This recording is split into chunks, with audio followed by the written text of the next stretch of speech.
Welcome to the educational content podcast with your host, Rico Bambino, featuring special guests. Everyone knows he is my VE Verbz. Niggas know what it is, I'm saying. VE London. And on today's podcast, we're going to be talking about, drumroll please, Ukraine and Russia. Fuck it, oh mate. And niggas are additional. My Twitter man, they really all I talk of Twitter fingers. Call me struggle like you niggas really reaching. How the fuck is Nipsey struggle really fucking on your women? How the fuck? Let me rephrase, I mean fucking on your bitches. I don't understand like I was starving nigga distance. Your people dying, so I need you man to listen. Pop off the socials and go ride up for your niggas. Yeah, what a topic, I like. Fuck it, oh geezer. You know the funny thing is about this whole podcast, right? This wasn't even supposed to be the first episode. Yeah, the first episode was supposed to be talking about my TikTok and why I've been off so long. Long story short is because I've been banned. And oh, you got banned? Yeah, I got banned from TikTok, believe it. Yeah. Make another one, bro. Make another one. No. I'm still on it, but I'm just suspended. And now I beat the case. You must have beat the case. You know what I'm saying? You already know what it is, man. But yeah, man, I'm gonna save that for episode 2. But, you know, breaking news, as everyone knows, Russia just declared war on Ukraine. That's crazy, right? Yeah, that's crazy stuff. That's crazy. Yeah, so VE London. I just want to ask, because, you know, I don't like VE. I'm just going to assume he's like the average, you know, the average listener and whatnot. He's a smart guy, but, you know, he might not know a lot about Eastern European politics. So what do you know about the situation? Bro, like, obviously, like, Russia, because obviously there's a multitude of reasons why they want to invade Ukraine. Obviously, one time, I know that Russia wanted to be NATO, they got rejected. Cool. And then they've been like, Ukraine was due to become a NATO nation, and Ukraine's like fuck, Russia's like fuck, because they know like they want more influence over Eastern Europe and Europe in general, and like realistically they're not as strong as they were at our point. So for them to be taking Ukraine, it shows the front. It's like, yo, like this is what we're on. You know what I mean? Like this is ours. We're, like trying to bring back the USSR days. So that's what it is. You know what I mean? So obviously. It's peaking it, but yeah, man. You know, he hit the nail on the head, really. You know, we've spoken about this before as well. So, yeah, he's basically, you know, fair play to you, bro, because literally it's this whole NATO situation that's going on, right? For the average listener, you know what you've seen it on socials, right? Oh yeah, 100. They've kind of been, you know, like painting Russia as like some crazed. You know, like, I can't like don't get twisted. Like one thing, because even Dr. Umar was saying that, bro. Obviously, I don't agree with everything that Dr. Umar says. But why are you swearing like that, bro? It's common, bro. I'm just being professional out here. You know what I'm saying? So obviously, like Dr. Umar, like he was saying, like, bro, realistically, they're both the same people, but they just believe different things, bro. One wants to be communist, and another one's just a capitalist. You know what I mean? Wait. Are you comparing Dr. Umar Johnson to Vladimir Putin? No, I'm saying that Dr. Umar's comparing the United States of America to Russia, and they're saying they're basically the same people with opposite ideologies. That's what it is. You know what? Correct. They're the same in the sense that they're very powerful beings. You understand? And I want people to use force to get what they want. Use force, yeah. You know what? They're a bit assertive. They're gonna say assertive. For America and NATO states, 100% force. Russia, yeah. You know what? You could say that, but back in the 1900s, the 20th century, when the rise of communism was happening, you know, the direct foreign policy for America, you know, it was. Oh yeah, tackle communism. It's literally whatever Russia like Russia's doing, whatever like communist countries coming up, you destroy it. Simple as, isn't it? Now we fast forward to 21st century. You know, Russia and America have been fighting their proxy wars, you know, through other countries. You know, we have the war in Yemen and whatnot. But a lot of the time, you know, Russia's just basically going against the United States. You know what I'm saying? And the EU. So. But, you know, in this sense with Russia, yeah, let's go back onto the topic, yeah. With the whole Ukraine situation, right, the thing is, the reason as to why Russia declared war on Ukraine, you know, you're going to hear people say it's trade and people saying, oh, they just, you know, they want the USSR back. The main reason is because they're not cool with NATO, okay? And the NATO alliance, is a direct threat to Russian sovereignty. You understand? Back in during the Soviet Union days, NATO was first created to tackle communism and the Soviets, right? It's a direct organization to get rid of the USSR, innit? So what you guys probably thinking is, why is it still around? The USSR is gone, right? Yeah. Why is it still around, VE?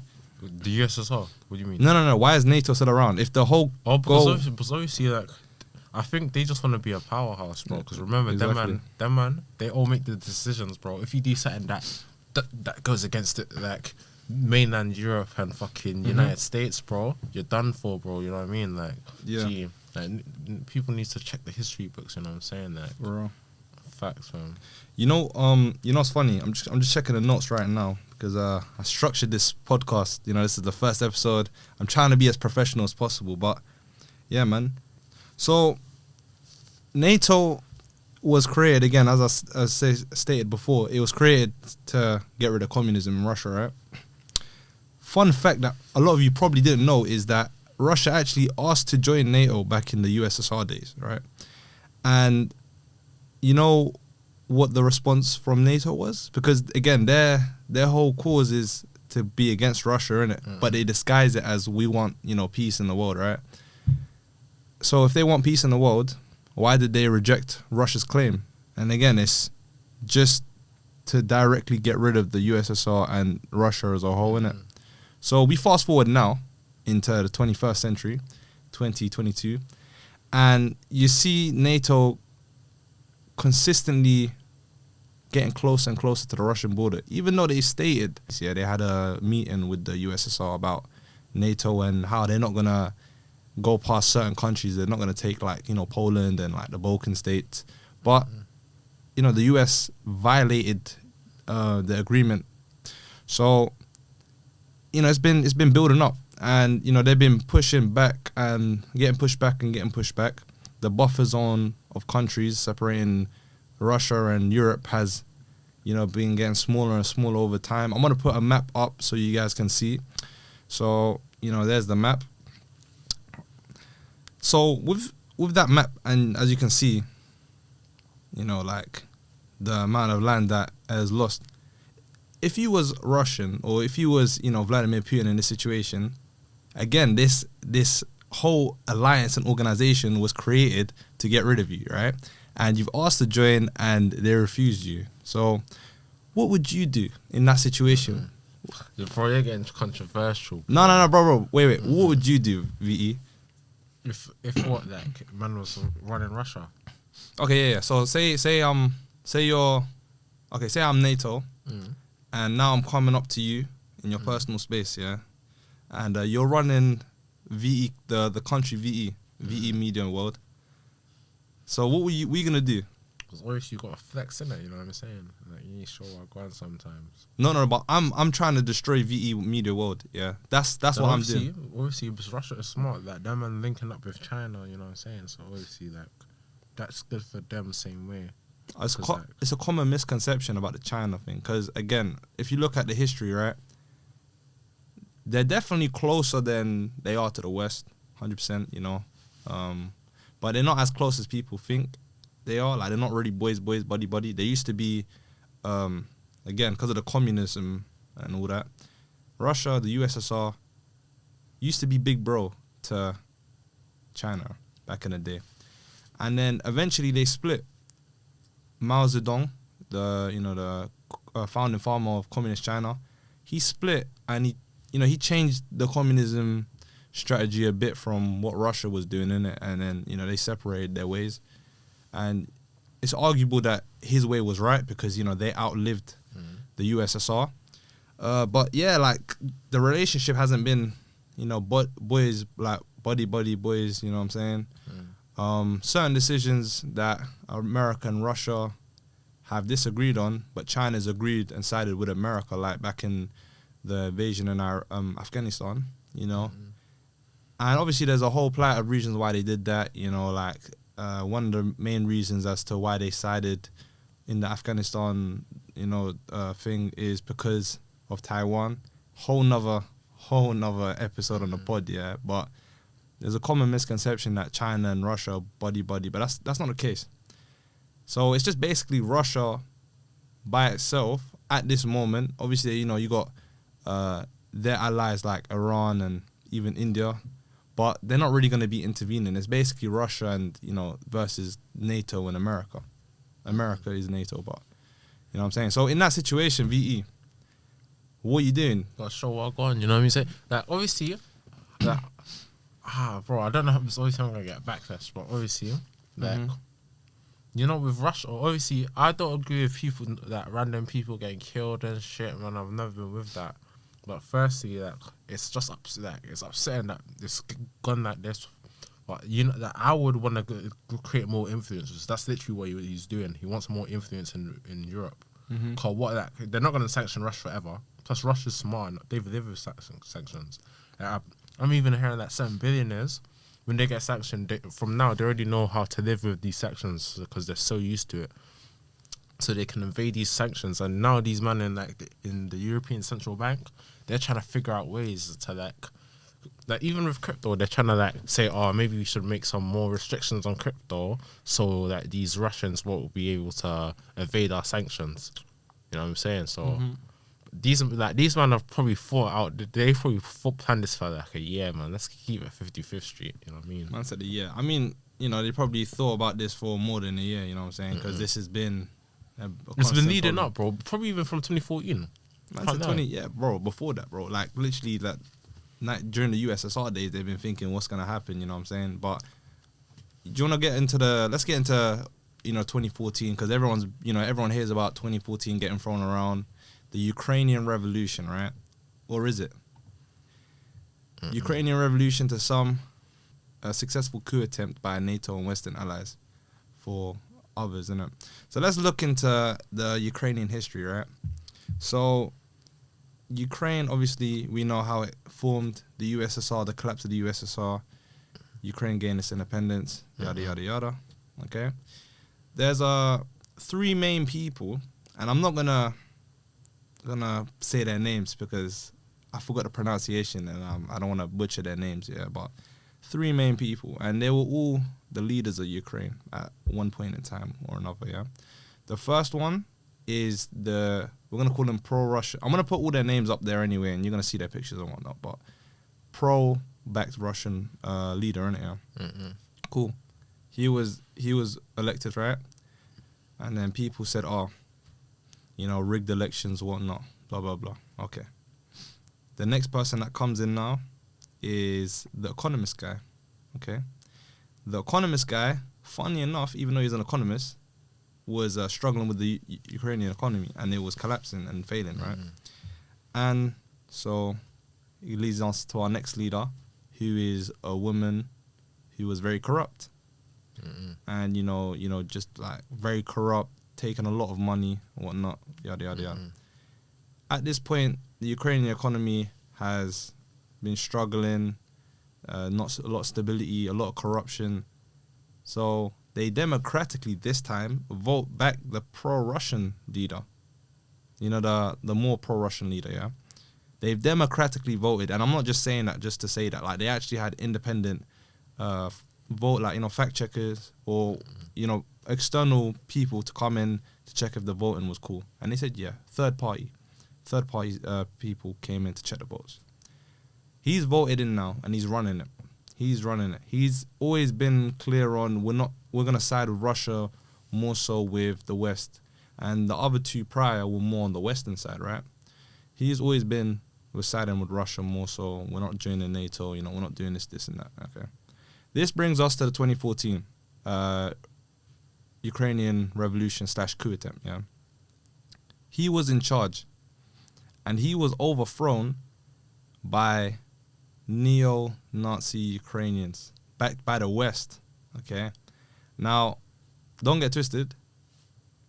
I'm not saying everyone loved that guy. There were definitely normal Ukrainians that were like, yeah, we want him out and whatnot. But the people that were the most effective were the neo-Nazi Ukrainian who were backed by the West, yeah?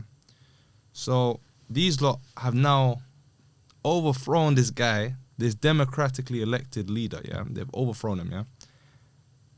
Caused instability by overthrowing him. Yet, they're praised for it being a revolution, innit?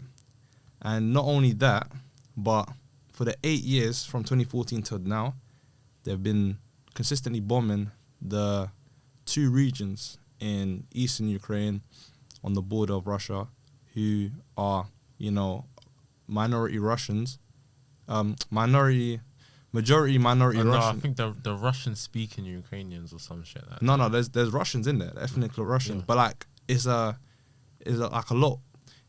It's like a ethnic group, basically. There's not a majority of them, Yeah, but there's a lot I of them, understand what you're saying, like, you know what I'm saying, in that region, yeah.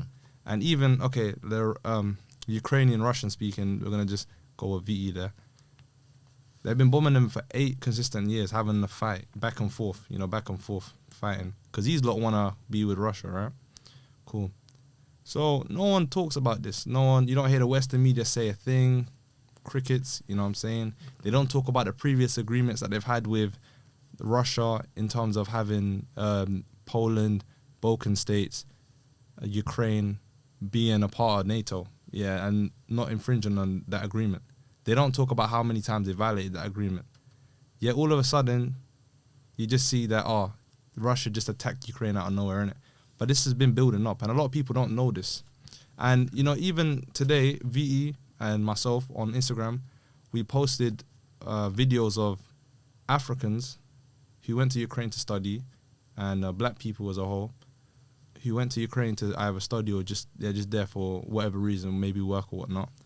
And what happened?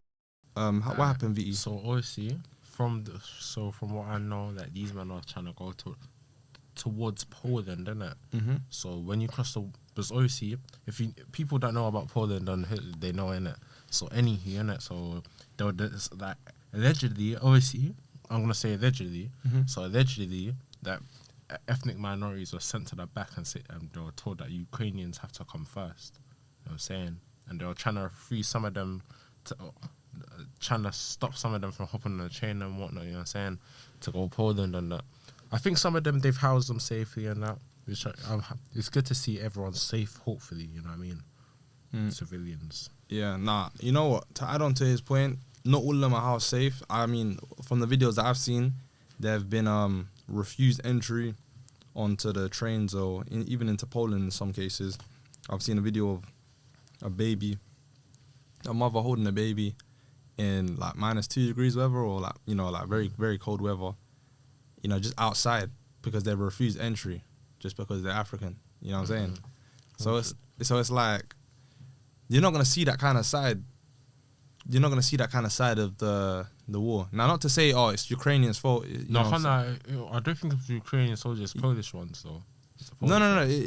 Like Poland and Ukraine, you know. But we're specifically speaking about Ukraine, yeah. Like, but you know, they're not gonna talk about how they're not being allowed in. Because they want to just paint this narrative that Russia is just coming in and they're just effing Ukraine up in it, and the Ukrainians are the complete victims in it, which they are. But the government and NATO are not the victims in this. And you know what? I don't even blame Ukraine for this war. Who I really blame is NATO and the US. No, on a serious thing, the reason I blame them is because they just used Ukraine as a pawn. They attempted to use him. Like, because you know what, like, it's kind of, I feel bad for them, innit, Carl? I guess, I do guess that they've been given the weapons, extra weapons and stuff and food, innit, which I guess it's something, innit, but obviously, I feel like they've been given the, like, yo, NATO, you can be NATO. And then obviously, when Russia comes in, they're like, no, we're just going to send you some bread and we're going to send you some guns, that's it. Like, you know what I'm saying? Yeah, no, literally, they tried to use Ukraine as a pawn to suppress Russia. And, you know, it was just for their personal gain, really. Ukraine obviously have a rocky relation with Russia, so they're trying to... The whole of Eastern Europe does, bro. Yeah. Keep it real, fam. No, they do. But they want to protect their sovereignty and whatnot, you understand? So they kind of preyed on that kind of insecurity of Ukraine. They said, all right, cool. we're gonna help you, we're gonna protect you and that. Russia, you know, they like, because they're quote unquote allies, yeah, NATO and Ukraine. Yet when Russia came into attack, all silent. You know, they're just letting them hang out to dry. Also, there's a meeting that Putin, you know, diplomatic meeting that Putin and, you know, the West and NATO had prior to this build-up of the war, right? And they consistently say that he was non-negotiable. You know, they couldn't stop it. They tried everything they could, but they didn't really, because the main thing that Putin said is the reason he went into war is because they didn't give him no guarantees. They didn't guarantee that they're not gonna take even more land after that. They didn't guarantee they're not infringe and try and take back Crimea by military. You know what I'm saying? So many guarantees that they didn't do. Like, let's just put it in perspective for the viewers at home. Yeah, if I said to you, yo, can I borrow can I borrow £500 or $500 from you? Okay, cool, yeah, you know, I'll lend that to you. Can you guarantee you're gonna bring it back on this date? I'm not gonna guarantee it, but you know what I'm saying, can I have it? What are you gonna do in that situation? You're gonna be like, no, I don't want to give it to you. You're not gonna give it to him. Maybe some of you might, but you know what I'm saying, that's the normal person's not gonna give it. I'm not gonna give you £500 if you can't guarantee what you're gonna do and how I'm gonna get my money back. Facts. Do you know what I'm saying? So it's like, in that situation, how can you expect someone to just say, especially with the history that they have, and you've already violated and broken rules in the agreements that you've had in the past? You expect me to trust you after that? Bro, come on. So they really wanted this war to happen. I feel like the West kind of benefits from this war because it makes Russia look bad. It makes them look like the villains again, and it gives them more of an incentive to maybe in the future take military action if needs be, which you know I don't think is correct, innit? To be honest, if they're really about peace, I'm gonna say it again, you would let Russia join NATO or disband NATO as a whole. But no, I'm not sure about that one, Stock. No. Honestly, honest to God, yeah. If let's be realistic, they're not gonna disband NATO. But if you want peace, you're gonna let them join at least. You know what I'm saying? You want everyone to be on the same team, but they don't want that. You know what I'm saying? Yeah, heard that, man. Serious. Is what it is, man. What can I say, fam? A lot that we can, talk about. We can talk about this a whole day. We can talk about the Balkan states, the significance of how whoever controls that, and historically speaking, the people who have controlled it have always attempted to invade Russia. So, but I'm going to leave that to another episode. So, guys, thank you for listening. Thank you for joining. Put down in the comments below what you want to see. Comment if you agree, disagree with my opinion, and our take on it. And yeah, man, we're going to see you on the next episode. In the comments again, suggest what you want to see in the future, and like and subscribe on the video. You already know it is Rico Bambino. This is educational content, and I'm out. On my Twitter, man, they really all I talk are Twitter fingers. Call me struggle like you niggas really reaching. How the fuck is niggas struggle